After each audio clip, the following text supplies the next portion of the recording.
స్వరితం పార్థిష్యం మమాం దూరం ఆరోగ్య లభితే ఆరోగ్యం పుత్రికా లభితే భాగ్యం ఈశ్వర దర్శనం పార్వతీదేవి కర్ణాటక దర్శనం జాహ్ని కదా జాహ్నిగానే ఏం పేరు జ్ఞానేశ్వరి ఆరుద్ర నక్షత్ర జాతకస్య ఈశ్వర దర్శనం ఎక్కడున్నా సరే అపమృత్యు నివారణ అయిపోయి ఆ పాప ప్రత్యేకంగా వీరికి ప్రత్యేకంగా ఆ అమ్మాయి ఒకరి ద్వారా వచ్చిందనే నిర్ధారణ పూర్తి శాసనం తెలుస్తుంది. ఇది శాసనంలో నా పూర్తిగా తెలిసిన విషయం.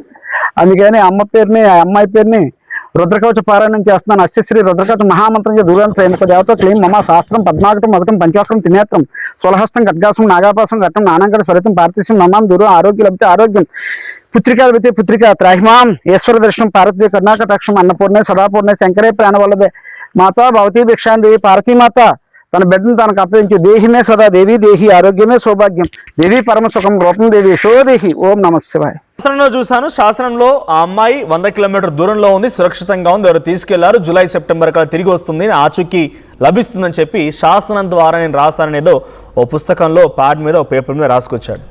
ఆ ఫోటోని ఆ రాసినటువంటి ఆ పత్రాన్ని తల్లి ఫోటో తీసుకుంటుంది, జ్ఞానేశ్వరి తల్లి.